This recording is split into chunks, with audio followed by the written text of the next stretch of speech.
I denne instruktionsvideo vil vi vise, hvordan man producerer insulin. Sukker, supergær, en trakt, en tank, en prop, en vandventil og vand. Nu skal vi i gang med vores blanding. Det vi gør, det er, at vi tager det lunkne vand, som vi har her, og hælder op i vores tank.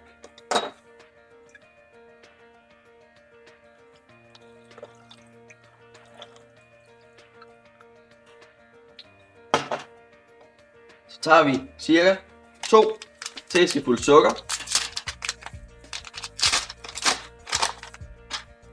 og blander ned i vores lunkne vand.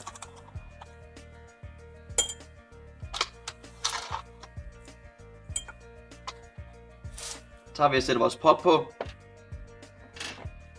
og så blander vi det.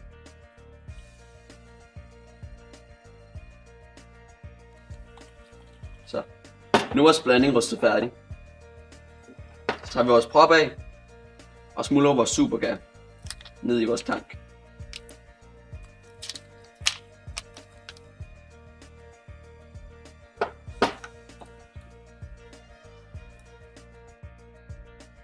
Så, nu har vi smuldret alt vores supergær ned i vores blanding. Nu tager vi proppen på og ryster det sammen.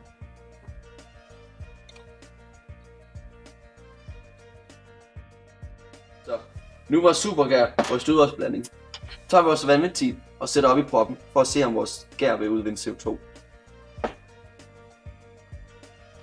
Som I kan se, så udvinder vores gær CO2 helt som det skal. Det betyder, at vi har gjort det rigtigt, og vores blanding den kan fuldføres. Nu lader vi det stå i 3-4 dage for at se, om vi har gæret det ordentligt. Nu er vores gæringsproces færdig i vores første tank, og CO2'en er udledt. Så tager vi vores vandventil af og vores prop af.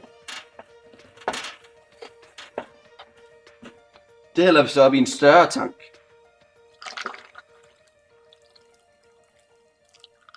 Det gør vi, så vi kan få mere af det.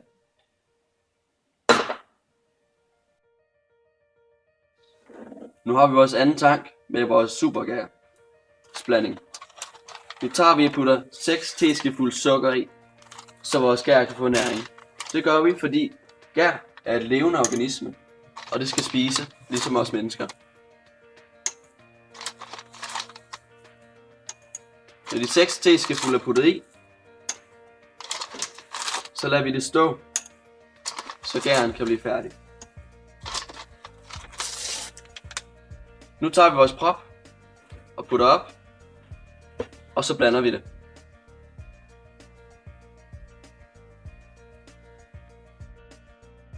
Så, nu skal insulinen filtreres ud af vores blanding.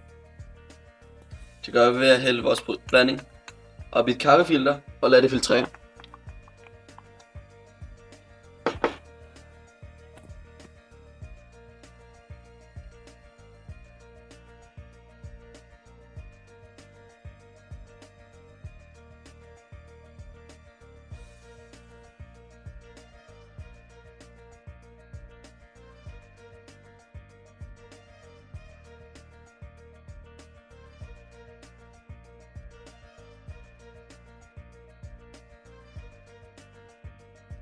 Som I kan se her, så har vi udvundet vores insulin og vores skæringsproces. Det er det hvide, som ligger i overfladen på vores filtrering her.